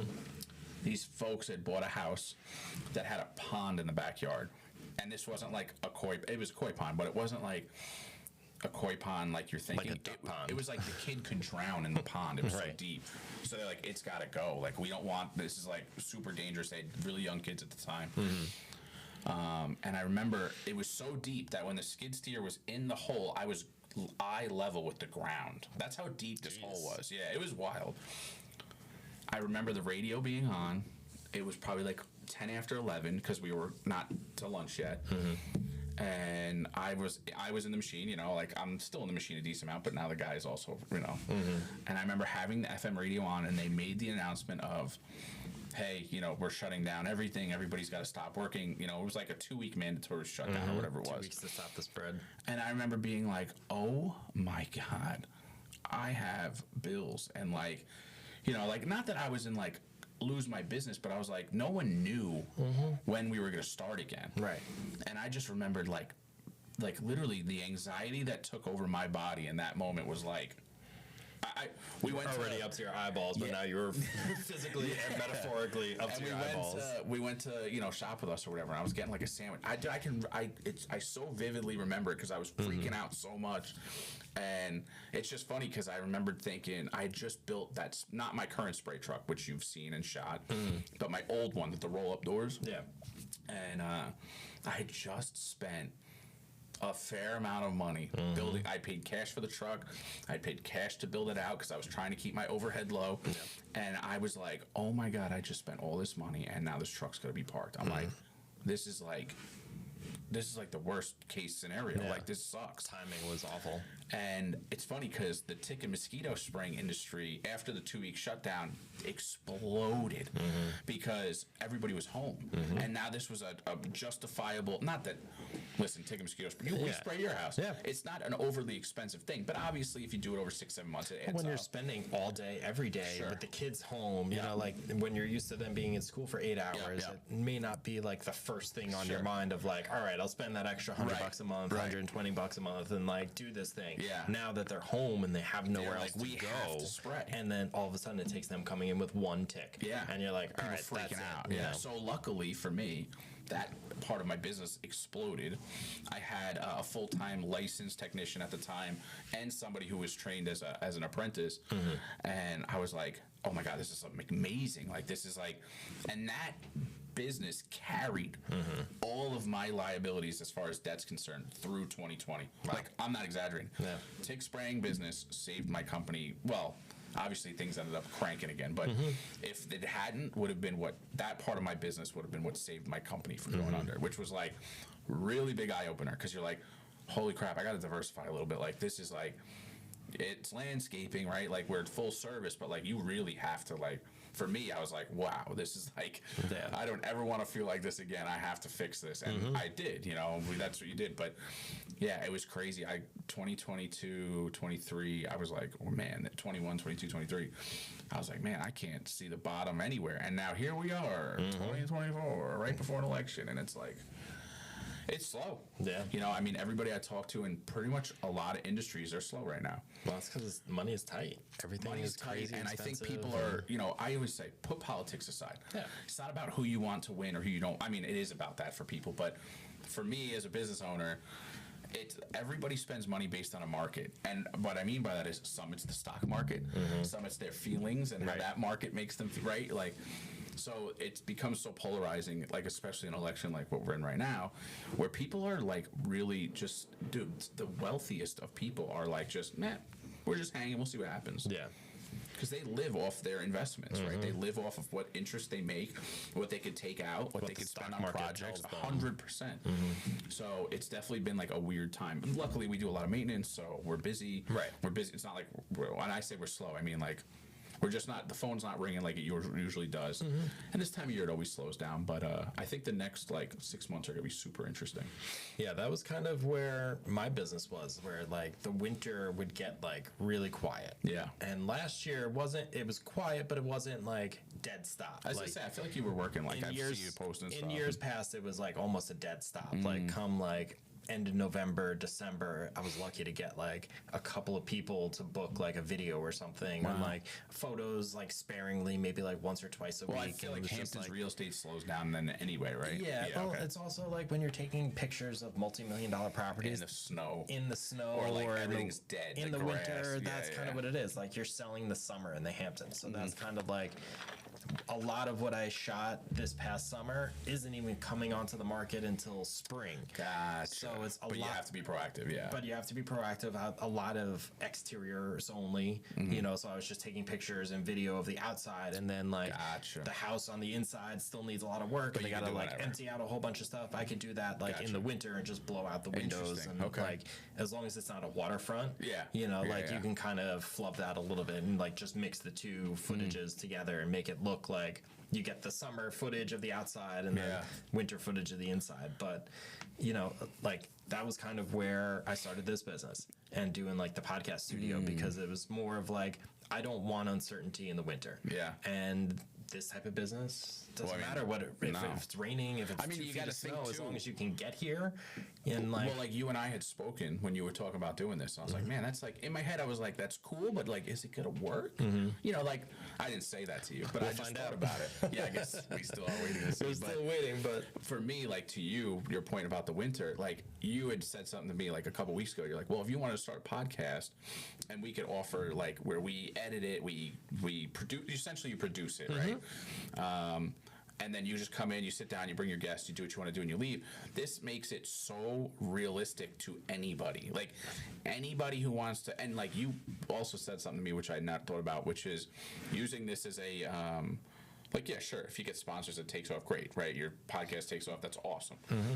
But even if using it as like an advertising piece, right? Like if I wanted to bring in other people in our industry, maybe like experts in their field, right? Like maybe like somebody from Cornell or something, right? Now that's on my page as advertisement, but it's also bringing on an outside guest. You know what I'm saying? Yep. So you saying that to me made me think like, man, I should like not to start a podcast, but to use this setting as like a way to bring on people for content for my own stuff. Because I mean, social media is how everybody gets everything now. exactly. I mean, I'm building a new website right now with Bob. And I just feel like, I hate to say this, it's like a necessary evil. Bob's awesome, by the way. Like, he's been doing a great job with like the website end of things. And it's awesome that he's like willing to work with you with your stuff because you obviously do all our stuff. Yeah. But I feel like Facebook and Instagram are like so. I mean, I can't get behind the TikTok thing. I know it's like No, I I mean, know a lot of people do the TikTok thing. I just don't have the time for another thing. especially for a local business, Facebook and Instagram is where most people go to see how active you are. Yeah, or like recommendations off a group. It's how many times I see people. And they still do it because they don't know, but they'll comment the person's name instead of their company. But if you have a decent like company showing a company face on social media, and now they take the company and that person can immediately look at it and go, oh, Yeah. okay, like this person's like for real doing this stuff, like, oh, they're a professional organization, they clearly are probably insured, like Right. they're going to be safe to work with. But if you That's haven't where posted in 6 months and somebody's doing That's that not research, helping. they're like, is this guy still doing it? Right. And like, that's the Right. question that a lot of contractors get is like, oh, are you still doing this? And you're like, yeah, bro, I'm busier I'm than I've so ever crazy. been. Yeah, Like, yeah. But at the same time, like, social media is another task Yeah. for other people to do. Yeah, you were the one who like kind of put that on my radar. You're like, dude, it's great that you have this, but if you're not posting like once a week, even like it's not. I mean, it's not hurting you to have it, but it's not helping you either. Right. And that's when you're slow. This is what happens. We slow down, and this is when I'm like, damn it. Yeah. Like James was right. All that stuff that I could have been posting. Not to say it was going to yield 20 projects, but if No. it yields 2, Right. it's better than none. You Right. know what I mean? And it's like, Even one that just like it gets your foot in the door with a client, and then they spread your name and or then whatever. They either spread your name or they start you out with like a small task, Yeah. and then next year they're gonna do a giant task. Yeah. But it's like if you wouldn't have done that video, Yeah. gotten that small task, and then got the giant task from that client Sure. because they saw you do such a quality job with something small. Yeah. Now they're gonna trust you I with agree the 100%. big job. Yeah, you know? it's funny because like my business has been like 98% word of mouth. I did a little like, well, you did the reel for me, the spraying, the Instagram and Yeah. Facebook like advertising. I thought that was like a smarter thing to target because it's like a singular thing. Yeah. It's smaller. It's a more affordable thing. Like it's not like somebody doing like a full renovation of their yard, right? Yeah. It's a much bigger like client base. Yeah. That you're opening Well, up to. anybody, the smallest yard can still utilize that service, not just like a huge house. But like that was definitely like, for me, I was like, all right, well, this is like a good thing for me to leverage and follow. But now I'm noticing, as I'm trying to scale my business, when you're trying to leverage customers or get customers that you've never had to face with, word of mouth is the best case scenario, but you're not going to get all that work. Maybe you're not going to get enough work to keep like 5 trucks going every day. Right. On word of mouth. Right. I mean, you can, but it takes more time to build that. So that's like, and I made a very large investment into our business this year for next year, which is also terrifying because we're slow. And I'm like, holy crap. Like, we bought another truck, we bought another trailer, we bought some more like maintenance equipment. And I'm like, man, this is like, well, you're shitting a brick about it. Yeah. But it's like you're future proofing it. And then like once the time comes, same thing. It was like when you had the ticket spray truck. Yeah. And then pandemic happens. Yeah. You're It's like, the same exact you're thing. shitting a brick. Yeah. And then all of a sudden, like the work finds you. yeah. And then I know it will. I feel like, a really person I love that we work for now is Paul. We were talking about him earlier. Paul knows everybody on the North Fork. Like he literally knows everyone, every quality person and business owner and dude, like the crazy client. thing is Paul is a very successful individual. Obviously, you and I both know that. But he also like is a great person to network with because he's a nice human being. Right.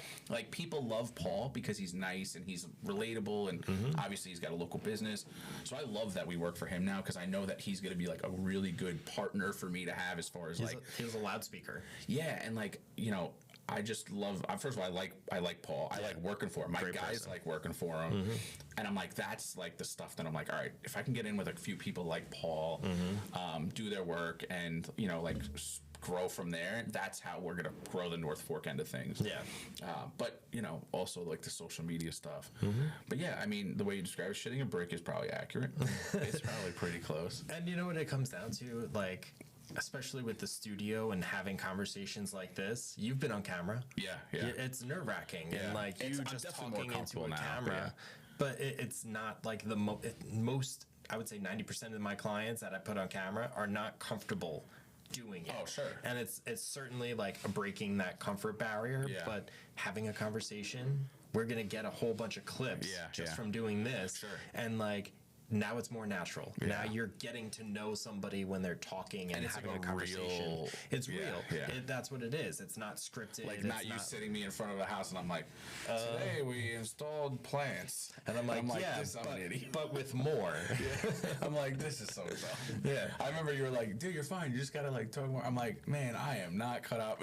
It's definitely. I've gotten more comfortable, but it definitely is like an awkward. This is so much more of a natural flowing thing. So that's why I feel like this is like cool. Like again, you had talked to me about this like 2-3 weeks ago. And I was like, man, that's like a really good idea that I never thought about.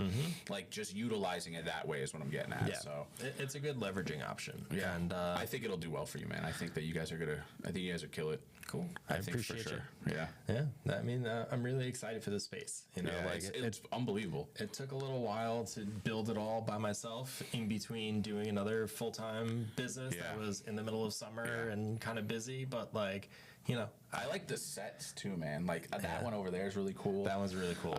I just think that's like a huge part of this whole thing, like where it looks like the professional thing. It's not like, okay, here's a desk and 2 chairs and like let's sit and chat. Like, Right. Yeah, okay. But this is like, you don't get what I'm saying. No, 100%. And that's why I did it the way that I did, as opposed to like piecemealing it and doing it out of pocket and being like, all right, I have this small thing. And then we gradually grow into You're a like, I'm going professional for it. thing. I'm going right for the professional thing, like trying to be that better high quality option than somebody doing it by themselves and setting it up in their basement and spending a couple $1,000 on like when I walked cameras in, and I was like, microphones and set this equipment. was not cheap. No, and that it's not cheap, but it's also just like I've been in so many Hamptons houses and I've been in so many nice places where it's kind of like that's where that whole set came from, essentially is Dude, like I noticed the table, like right off the bat. I'm like, wow, this table's kind that of cool. table is a looking. talking piece. And that was so literally everything is Wayfair. Really? Like everything in this whole studio is Wayfair, with the exception of like Mega Desk over here. That's a Husky desk, but almost like every piece of furniture in here is all from Wayfair. Wow. And it was just one of those things where like I've listened to other podcast studio owners, and they're like, oh, should I bring in an interior designer? And then one person was like, I brought in an interior designer. They did a bunch of different things, and I hated all of them. Yeah. Because as an interior designer, they're trying to make a space like work for people to live in and move around in and like kind of like enjoy and feng shui and all like that. a home, not so much. Well, not that this isn't supposed to be that, but I know what you mean. This needs to be like almost like a Family Matters or like Fresh Prince type thing. Like you're only designing half a space. Yeah, like a corner. Exactly, and it's got to be a set in it. And I get like PTSD from you saying Wayfair. Like when we were having the baby, like all the stuff, everything. Like, dude, I was like everything. My wife was like, if she ever were to see this, she would laugh because I remember like when, I don't know, you know how it goes. Like we were trying to be super prepared way before Kylie was born. Yeah. And then it was like, 3 months before, I'm like, I should probably get in like a little more stuff done. Like I want this place, I wanted it done. So she was born early January 9th. And I wanted to be done by like birthday. Oh, is it really? That's funny. That is funny. My oldest. So I wanted to make it like, end of October was like my cutoff. So like the end of October, it was like Wayfair and other stuff, but it all shows up in 300 pieces. And I just remember like many nights where I wanted to just smash the window with, and it's like you laugh at it now, but it's like, and it's some of those things where like you build the whole thing and then you find this other piece in the box and you're like, wait, what does that go to? And they're like, oh, you actually missed that in step 5. And then it's like, oh my god, and you got to undo it, and then you're like, how necessary is this part? And it's like, is it necessary? Is it not? Like that's another thing, man. I built that bookshelf. That was like one of the first things that I built was the bookshelf over there. And I did that same thing where like I built the whole bookshelf and then it was like all the slats that go in behind it. They had to go in first. And I'm like, how did I miss that? And like, there's so many instructions that are like, don't tighten all the bolts. And here I am. Like, well, see, so you are not new to the fatherhood thing. No. I am. Well, now she's almost 10 months old, but I'm very new. Like, I was actually out yesterday with like, actually it was Saturday, and it was Saturday. Kirsten's brother they threw a surprise 35th birthday for him. It was at this place in Patchogue called, I think Birdies. It's like a golf simulator bar. It's kind of cool. He loves golf, so it worked out. But I remember I was joking around with the guys. I'm like, I'm pretty much professional, 10 months experience, and like, it's like funny when you say you're like, you don't know shit, It's like, but it's funny, like tying it all back in. You've had a business with kids, you have multiple kids. I have a 10-month-old, and I'm like, it changes a lot about your business. First of all, being there for my kid is important. I am fortunate where my wife only has to work 2 days a week to keep our benefits because my wife's an emergency room nurse, and she's able to raise our child, which is super important to me. And I, this whole year having to change so we work Saturdays, pretty much every Saturday. And my wife works Saturday, and it's not my poor mother-in-law's job to watch our kid whenever I have to work. My parents live down south, that full time. So, she watches her Wednesdays when Kirsten's at work, and then I watch her Saturdays and take her to work.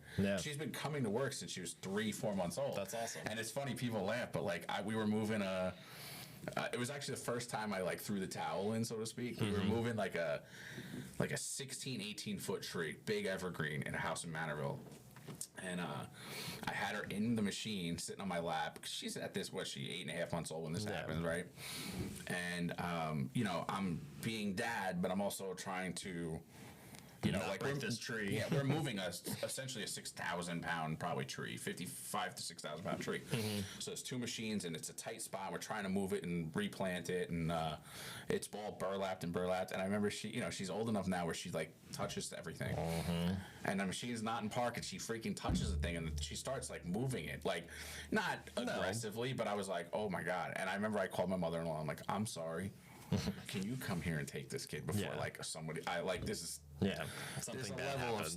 I was like, this is where we might have to draw the line. She's like, not quite old enough to know, but not quite young enough to. I was like, all right. But that was like the first time I was like, I gotta call Audible, and like, And my mother-in-law's the best. She's like, oh, you can come whenever. I'm like, I don't want to like. No, I know it's. You know what I mean? I don't want to be like a pain in the butt. Because like at the end of the day, yes, she loves her granddaughter. I get it, but it is an inconvenience at the end of the day. Well, it's not if their you're getting called job constantly, necessarily. Yeah. And like it's the same thing with my kids, where my mother-in-law watches them every Monday, and Tuesday through Friday they're in school. But previously, so my kids were born 2 weeks into the 2 weeks to stop the spread in 2020. Oh, that's right. So like when the whole world shut down, I kind of had like a couple of weeks, and then my kids were born, I think it was like 3 or 4 weeks early. Dude, that's crazy. And the doctors were basically just like, yeah, no, they're done cooking. Like we could do more for them outside than we could do inside. And so we spent like the next couple of weeks like going in and out of the NICU with them. Oh, that's right. Actually, I did know that. And so that was like a very weird time in the world, and it kind of worked out in some regards that like our bills didn't stop, and I was still able to kind of like work, but that's where the photography thing is so much easier than like a 9 to 5. Oh, sure. Because I'm able to like, all right, I have a shoot out here. My wife is home. So like I can go out to East Hampton, do a couple shoots, and then come back home, and I'm home by like 3 o'clock. It's definitely like a challenge though. Yeah. Like for me, obviously it's nice when your kids can go to school because it does help a little bit alleviate. But I remember putting, I had my first shot when I'm 36 years old. I'm not like 20 in my 20s, and my parents had me way younger than I had my first, and it's definitely like I always said to Kirsten, I really wanted the business to be like somewhat more established before we started throwing kids into the mix, because of like I can't just not go to work, but I'm fortunate where like I have the guys in place to see things through. Like you've obviously shot, like the last time you shot the guys, I was nowhere. I was I was actually like 35 minutes away on another project.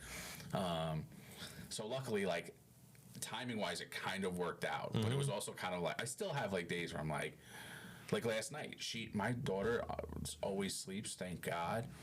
Since she's been like 2.5 months old, she sleeps through the night. Wow. But she's teething, things happen. Last night, my wife gets home at like midnight, 12:30, because she works like a longer 12-hour shift. And she wakes up at 1 o'clock. So I get up because I'm like, wow, she just got home. Let her sleep. Got home, So I get up, I go get her, and I like want to be the cheater. So I want to like bring her into bed, let her curl up with me, and I'm like, whatever, I'll deal with it in the morning because I gotta freaking sleep so I can go to work. And then my wife's like, no, give her to me. She feeds her, puts her down, and then it's like 6:30 rolls around like that, and I'm up, and now the baby's up, and I'm like, and it's like those days where you're like,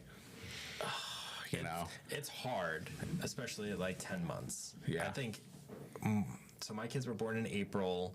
My wife went back to work part-time back in like October, so she had a fair amount of like vacation time and like maternity leave and all that stuff, and so she was going back to work like maybe 3 days a week, and then my mother-in-law was helping out with the other couple of days, and I'm like, my business was only 7-8 months old. So you were like when the kids were born. So perfect time. Well, that's what it was, and like everybody else in my industry, they were crazy busy during like 2020, 21, 22. Because real estate was insane. Real estate was insane. But I wasn't necessarily crazy busy because I hadn't established the client base prior to that. So it was like a mix of like all the marketing ideas that I had originated with. I was like, all right, I'm going to go into the offices. I'm going to pitch all these agents. And now all of a sudden in the pandemic, they're like, oh, no, we don't do office meetings anymore. Everything's on Zoom. And it's like, oh, can I pitch you guys on Zoom?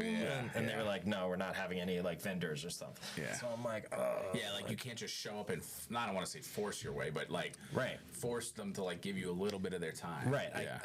Like my whole game plan was like showing up at brokerages, being like, look, this is the work that I do. Can I like talk to your agents and like pitch them? And, like that was my game plan. And then the pandemic happened. So then like I tried to be not necessarily stay-at-home dad like full-time, but like for a portion of time I was the primary like person at home because my wife had to go to work, and like Mondays and Wednesdays like my mother-in-law would watch them for a few hours, but like Tuesday, Thursday, Friday were like my days, and I'm like also trying to field phone calls from potential clients or current clients, or like I just had one the other day. I was on the phone and she's screaming, not crying, she's like playing in the background. She's in her little walker car thing, and she's like having a blast, screaming. And I'm actually on the phone with a client that's not a regular client, somebody I was selling a job and we were doing a job for, and I'm literally laughing, and I'm like, "Sir, I'm really sorry. It's my little girl. I'm in my home office today, you know."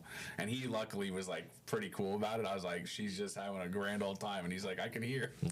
I was like, "Oh god." No, my kids, especially because I had twins, it was especially difficult because like Oh, to man, get I them can't both on the same imagine. page at any moment. So like a lot of the times when I would take a phone call, I'd go like outside, and the second that I'd like leave, you know what it is? Like you could be in the kitchen, they could be in the living room, and be existing But as perfectly long fine. as they can see you, the second Even if can. they couldn't, it was just like I'm inside, they're existing in the zone, space, yeah, and like. yeah. But as soon as I open that door to like go outside and like close the screen, and then all of a sudden they're starting to scream and Yeah. cry, and I'm like, bro, can you just give me like 5 minutes? You know what's so I'm funny? like, I'm trying to be a business owner over I here and not remember- have like kids interrupting my flow. So I remember my wife and I talking about, so I think you know, like without getting into this whole thing, we had to do IVF and we had to like whatever, mostly due to me because of all the cancer stuff that I went through anyway. So I remember, you know, with IVF, there's a high probability, well, not a high probability, but a increased percentage chance that you could have twins or something like that. And I remember telling Kirsten, like, wow, it might not be that bad. You know, you get 2 done. Like, we only want 2 kids, kind of get it out of the way. Dude, I could not imagine having twins. Not that, like, we wouldn't have figured it out, Yeah, just like you did. exactly. But I remember telling Kirsten, like, we're out of our freaking minds for thinking, like, it couldn't be that bad. No, it could be that bad. That was like, no us thanks. literally up until the day that it happened. We were like, oh, twins is going to be fun. Yeah, like, yeah. we're going to, same thing. Like, we're going to have 2 and like just be Call done it with a- it. yeah, Like, yeah. we're good. And like, we went through the same thing with IVF and like Oh, you the did? whole Okay. thing, like leading up to it. And, you know, there was a lot of like the back end talk of like, well, there's a 25% chance that Yeah. you'll get twins. And we were Yeah, like, yeah. all right, 25%, you know, Yeah, like, screw it. yeah, like we'll just try it and like see what happens. Yeah. And then like, all of a sudden we were having twins. And I'm like, all right, like now we just need 2 of everything. Like no big deal. Like we just need 2 cribs That's and the other 2 thing. like Double so the diapers, double we the had whatever. we had to buy 6 car seats.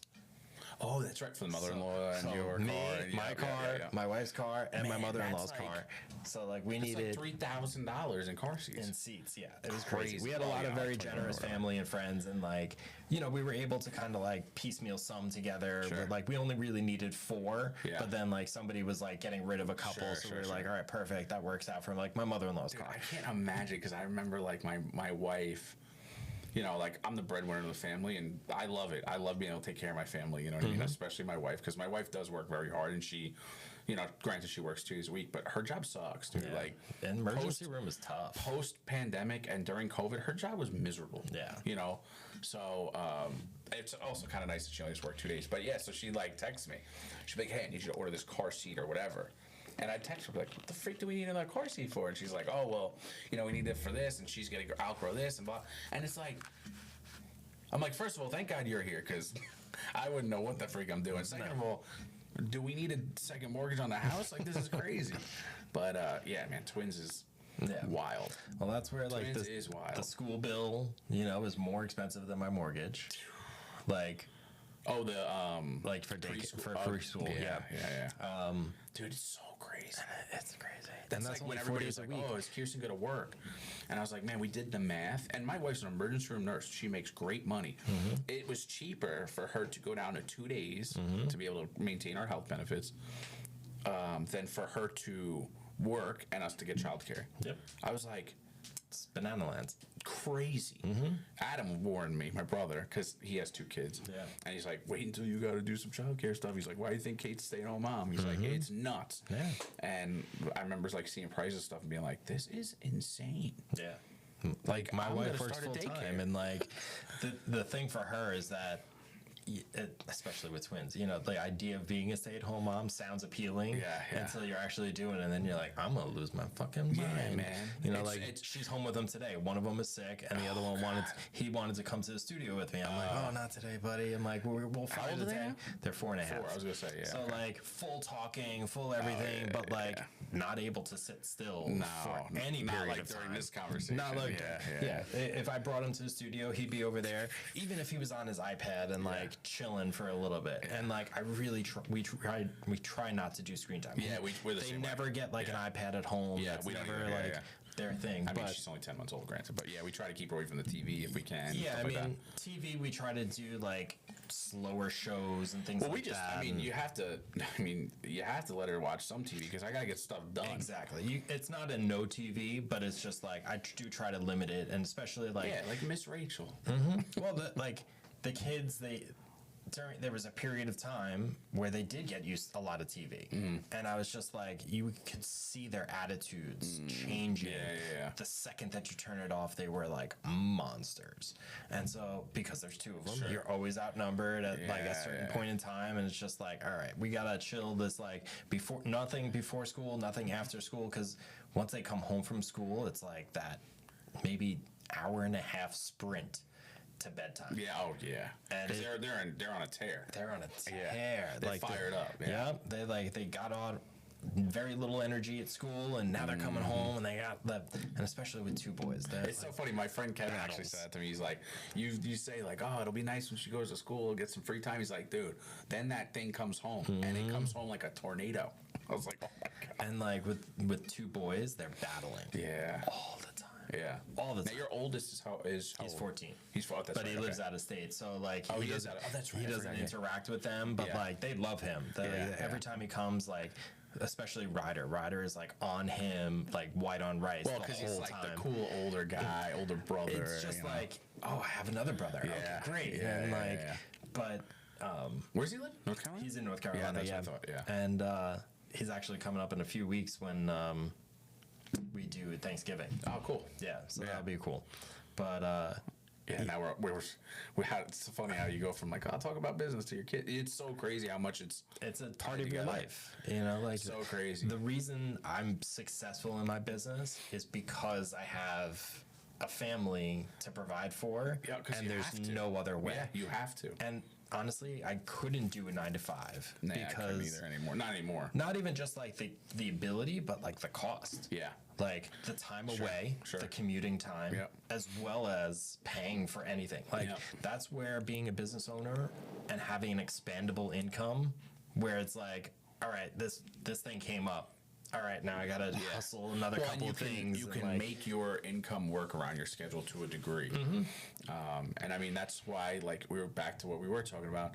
That's why I'm like working so hard to scale things the right way. Because you know, the other thing is you scale too fast or you scale the wrong way, and now your product is what you deliver is not what you Watered were. it down. And now you're fighting to offset that because you might lose a customer or whatever. So it's definitely like a balancing act. And it's funny because now I know like to what level I have to scale to be able to live the lifestyle that I want to live and still support my family and our potential next child and stuff. So it's like, you know, and listen, I'll be honest, I have another business idea that I've been working towards. I won't ever stop what we do, and this will always be my priority, but I have another business that I'm actively working to try to get off the ground, and it's definitely taking longer than I wanted to because of, I have you got a full-time responsibilities. business, I and have you got to, a family, take care of and, things. And, it's funny too. I have guys, and a lot of my guys have worked for me for a long time.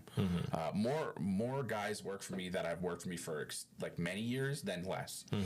We only have like 2 guys that are somewhat newer, and unfortunately for me, I like them a lot, and like you know what I mean. Like I really care about my guys a lot, and they've become like a part of my extended family.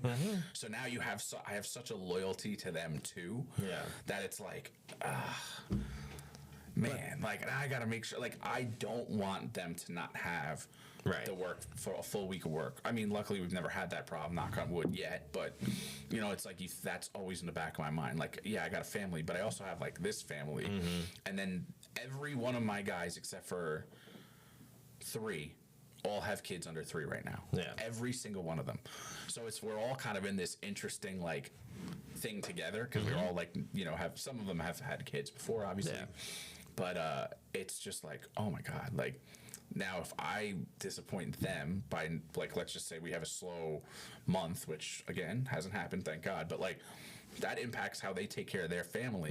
And it's like now I feel like responsible because You know what I mean? It's Yeah, just well, like, the loyalty also goes both ways to the point that you can trust them to do their job, Yeah. and that they're going to consider your company when on site. yeah. Well, and that's, I mean, And that's why when I've had to have difficult conversations, which fortunately for me has been so seldom, like I've literally had like 3 or 4 really real conversations. No exaggeration. I mean, we have meetings every week and it's always like, hey, make sure you don't forget about this. Make sure you take care of this. Hey, this customer said this. Let's make sure we take care of it, whatever. But I've very seldom had to have a conversation where I was like, don't make me be this way. Right. You know what I mean? Like, I'm not going to be like this because I'm bored. I'm going to be like this because of a necessity. Yeah. But it's just, yeah, it's an interesting dynamic when you've like really like, man, I have to take care of these people because they take care of their families. And then they also, in taking care of their families at this job, are taking care of my family because they're driving our business and they're driving like how we, like our customer experience and stuff like that. It's just funny, like as things grow, you like, man, everything is so tied together and you don't think about it, until it's like, wow, we've been doing this a long time. Until you're sitting there at 9 o'clock trying to enjoy yourself, and all these thoughts come back at you, and you're just like, I actually, cool. It's so funny. So I know we're getting off, probably trying to wrap up here, but so Eric, the guy I was talking to, my friend who's in the industry, him and I one day were talking about how when I first got back into business, so I was like, what, 21, 22? Let's just call it 2016, actually, like as I got older. But he was saying, I was like, dude, you know what? I used to do this thing where I'd get so nervous about like my day. Like I would be like, all right, I gotta go. I gotta make this much money. I gotta cover this nut. I gotta do whatever. That I would literally, and there was like a stretch of a few like months where I would get so nauseous I'd almost throw up every morning. And I remember he goes, dude, no way the same thing happened to me. Same. And I was like, really? He's like, dude, I would literally like dry heave over the toilet at 6 a.m. because I'm like, I have to figure this out or I'm in big trouble. Yeah. And I was like, wow, that's so funny. I was like, I feel like I'm working my way back to that. And he's like, no, you're not. I'm like, no, I know, but you know what I mean? Not to that level, but it's still like that. You're backwards configuring it of like, all right, so my minimum per day needs to be X. Yeah. And like, and in now order you just add all this stuff to it. And now you're just like, all right, I got new machines and I got new this and I got new that. It's definitely like, so now that minimum goes up, and that's like a minimum. That's not even like a profitability range. Right. That's not like us putting money in the bank. That's like us doing what we have to do. Right. Like you said, it's all relative. And one thing that I've learned is if I start feeling too comfortable, I need to do something to take myself out of my comfort zone. And it's all calculated risk. Business in general is, right? So I'm not just buying something to buy it, right? We're buying something to grow, to like expand our services, offerings, whatever.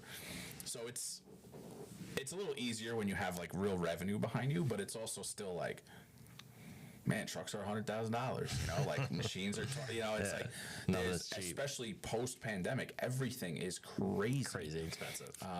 That's like, the whole, people be like, oh, I'm just going to write it off. Man, it don't really, first of all, it don't work like that. Second of all, with how expensive these things are now, it really doesn't work like that. Like, it's like, this is a big investment. Yeah. Well, that's when like somebody had mentioned like getting a car to like offset their taxes, and it's like, so you're going to spend 60 to save 3. Yeah. And it's like, it's definitely, I definitely went through that a couple times, but this purchase was a big one because I do have work lined up for this crew, and I have the manpower already, so it is the right time. Yeah. But it's still like, it's not like, oh, I'm buying this because I need to rapidly expand, like the COVID stuff. You're buying this because you're going to make the investment to grow your business, and it's like, and also just the uncertainty of the politics right now, and the world the world's a crazy place in general. Come January though, it doesn't matter who's in the office. For really, it doesn't matter gives people that certainty of like, all right, I know this is the plan that I'm going to make for the next 4 years. For me, I think it's whoever gets in, it's going to be. I think it's going to be weird no matter what, because it's so polarizing and people are so attached to whoever they want to vote for, right? Yeah. I think that it's not going to be so much like, oh, this guy or this girl won. I think it's going to be like how the other side handles and how the market reacts. Yeah. And that's it. And then, like you said, in 6 months, things will level out. By spring, we'll be fine. It's just like, You know what I mean? It's always something you think about. Like, I love when my friends that don't have a business are like, I'm voting for this person, blah, blah. I'm like, man, I don't care. Yeah. I just want to survive the next year. That's all I want to do. Take care of small businesses. Yeah, and I literally don't care. lower I my just, taxable burden. I just want to take care of my family. Yeah, lower my tax burden would be nice, and continue to grow and survive. That's it. I don't need a Lamborghini. I'm good. I'm fine without all that stuff. Yeah. I just need to be able to like continue to live the way I live, and I'm happy. I just want some disposable income where if I see something on Facebook Marketplace pop up, that I could be like, I'm buying that. Yeah, there you go. You know, like You'll be there. Just that like couple $5,000. You know, like if I could have that just like ready at a moment's notice. Yeah. That would be great. Yeah, my wife And I hates don't when I'm know. on Facebook Marketplace. She's like, get off that. I'm like, yeah, no, sorry. All right, man. I really appreciate Yeah, man, you coming thank in. you. Really appreciate the opportunity to come in. It was awesome. Thanks, Thanks, you. man.